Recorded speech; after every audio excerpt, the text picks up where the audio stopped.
Bismillahirrahmanirrahim. Assalamualaikum warahmatullahi wabarakatuh. Perkenalkan, nama saya Nini Yustiani, NIM saya F2018-011100, kelas B2 Farmasi. Baik, di sini saya akan menjelaskan tentang pengembangan obat. Baik, definisi pengembangan obat. Pengembangan obat adalah proses membawa obat farmasi baru ke pasar begitu senyawa timbal telah diidentifikasi melalui proses penemuan obat. Ini termaksud penelitian praklinis tentang mikroorganisme dan hewan, pengarsipan untuk status pengaturan seperti melalui Badan Pengawas Obat dan Makanan Amerika Serikat untuk menyelidiki obat baru untuk memulai uji klinis pada manusia, dan mungkin termaksud langkah mendapatkan persetujuan pengaturan dengan aplikasi obat baru untuk memasarkan obat. Kemudian, rancangan obat rasional. Rancangan obat rasional adalah suatu rancangan untuk menemukan obat baru secara logis dan dapat dijabarkan secara teoritis. Pada kenyataannya, tidak mungkin membuat suatu rancangan obat dengan logika dan teoritis karena banyaknya faktor-faktor yang dapat mempengaruhi aktivitas dan selektivitas obat. Meskipun demikian, hal ini semakin berkembang pada beberapa tahun terakhir ini, dan dengan berkembangnya teknologi komputer, rancangan obat rasional mempunyai prospek yang cerah dalam proses penemuan obat baru pada masa mendatang.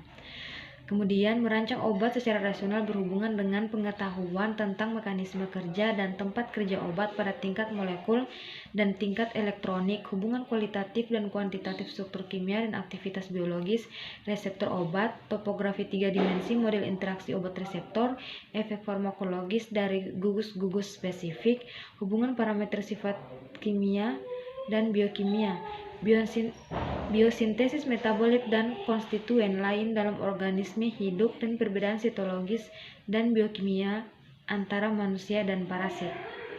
Selanjutnya, metode yang digunakan dalam rancangan obat rasional antara lain adalah rancangan obat dengan bantuan komputer, terutama berhubungan dengan parameter kimia fisika yang terlibat dalam aktivitas obat, hubungan kuantitatif struktur aktivitas, dan model kimia kuantum atau perhitungan orbital molekul. Contoh program komputer untuk rancangan obat rasional antara lain adalah BioChess untuk model protein dan rekayasa protein, dan MMS untuk model molekul rancangan obat dan perhitungan kimia kuantum. Kemudian, pengembangan senyawa penuntun.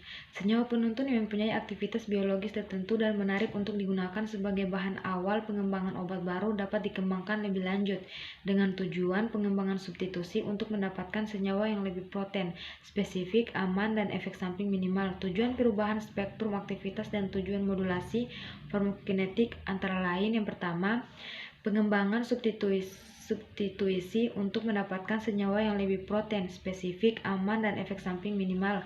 Yang kedua, pengubahan spektrum aktivitas. Contohnya: 1. Mengubah senyawa agonis menjadi antagonis spesifik. 2. Memisahkan komponen utama dari spektrum aktivitas ke dalam molekul. 3. Kombinasi aktivitas dari obat yang berbeda. 4. Memperkecil efek samping obat. 5. Selektif terhadap spesies atau organ tertentu. Ketiga, tujuan suatu modulasi farmakokinetik yaitu mengatur ketersediaan biologis dan fisiologis senyawa bioaktif dengan melakukan modifikasi molekul, yaitu dengan pertama, modulasi, yaitu mengatur hubungan dosis efek, yaitu mengatur hubungan antara dosis obat dengan kadar dalam jaringan target sehingga terjadi perubahan potensi obat. Contohnya, pengembangan turunan benzopenisilin sehingga tahan terhadap asam lambung dan dapat diberikan peroral seperti ampincillin.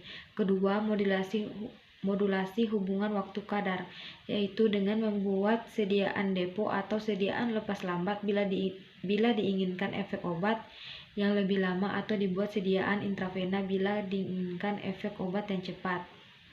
Ketiga, modulasi distribusi obat pada berbagai kompartemen. Misalnya, obat dibuat hidrofilik kuat sehingga tidak dapat menembus membran biologis terutama dan efek pada kompartemen tertentu.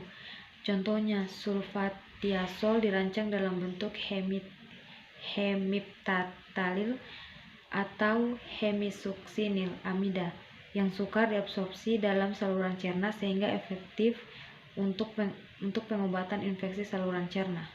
Kemudian, proses pengembangan obat secara konvensional. Proses pengembangan obat secara konvensional dapat dibagi berdasarkan struktur dan sifat kimia fisika sebagai berikut. Yang pertama, pembuatan seri senyawa homolog. Suatu seri senyawa homolog dapat dibuat dengan memperpanjang rantai hidrokarbon. Perpanjangan rantai atom C akan mengubah sifat kimia fisika senyawa dan hal tersebut dapat mempengaruhi aktivitas biologisnya. Hubungan perubahan struktur seri homolog ester asam p-hidroksilbenzoat atau PHB, koefisien partisi lemak atau air, dan aktivitas antibakteri terhadap Staphylococcus aureus dapat dilihat pada tabel ini. Tabel di atas. Kemudian, secara luas, proses pengembangan obat dapat dibagi menjadi pekerjaan praklinis dan klinis. Dapat dilihat seperti gambar di atas. Kemudian, praklinis. Entitas kimia baru atau NCE, juga dikenal sebagai entitas molekul baru atau NME, adalah senyawa yang muncul dari proses penemuan obat. Ini memiliki aktivitas yang menjanjikan terhadap target biologis tertentu yang penting dalam penyakit, namun sedikit yang diketahui tentang keamanan, toksisitas, farmakokinetik, dan metabolisme NCE ini pada manusia. Merupakan fungsi pengembangan obat untuk menilai semua parameter ini sebelum uji klinis pada manusia. Tujuan utama pengembangan obat lebih lanjut adalah utama merekomendasikan dosis dan jadwal untuk penggunaan pertama dalam uji klinis manusia atau first human doses, yang sebelumnya juga dikenal sebagai pertama dalam MAN atau FIM. Dan selanjutnya fase klinis.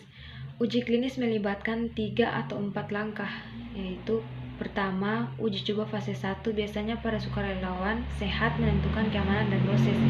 Kedua, percobaan fase 2 digunakan untuk mendapatkan pembacaan awal tentang kemanjuran dan lebih jauh mengeksplorasi keamanan dalam sejumlah kecil pasien yang memiliki penyakit yang ditargetkan oleh NCE. Ketiga, uji coba fase 3 adalah uji coba besar dan penting untuk menentukan keamanan dan kemanjuran pada sejumlah besar pasien dengan penyakit yang ditargetkan. Jika keamanan dan kemanjuran terbukti memadai, pengujian klinis dapat berhenti pada langkah ini dan NCE maju ke tahap aplikasi obat baru atau NDA. Keempat, uji coba fase 4 adalah uji coba pasca persetujuan yang kadang-kadang merupakan kondisi yang dilampirkan oleh FDA, juga disebut studi pengawasan pasca pasar. Kemudian, proses mendefinisikan karakteristik obat tidak berhenti begitu NCE memulai uji klinis pada manusia. Selain tes yang diperlukan untuk memindahkan obat baru ke klinik, untuk pertama kalinya produsen harus memastikan bahwa setiap toksisitas jangka panjang atau kronis didefinisikan dengan baik, termaksud efek pada sistem yang sebelumnya tidak dipantau atau kesuburan reproduksi, sistem kekebalan tubuh, di antara yang lain. Mereka juga harus menguji senyawa untuk potensinya menyebabkan kanker atau pengujian karsinogenitas. Selanjutnya, jika suatu senyawa muncul dari pengujian ini dengan profil toksisitas dan keamanan yang dapat diterima dan perusahaan dapat lebih lanjut menunjukkannya memiliki efek yang diinginkan dalam uji klinis, maka portofolio bukti NCE dapat diajukan untuk persetujuan pemasaran di berbagai negara tempat produsen merencanakan untuk menjualnya. Kemudian, sebagian besar NCE gagal selama pengembangan obat, baik karena mereka memiliki toksisitas yang tidak dapat diterima atau karena mereka tidak memiliki efek yang dimaksudkan pada penyakit yang ditargetkan seperti yang ditunjukkan dalam uji klinis. Kecenderungan ke arah pengumpalan biomarker dan informasi genetik dari peserta uji klinis dan peningkatan investasi oleh perusahaan di bidang ini dipimpin pada 2018 untuk sepenuhnya.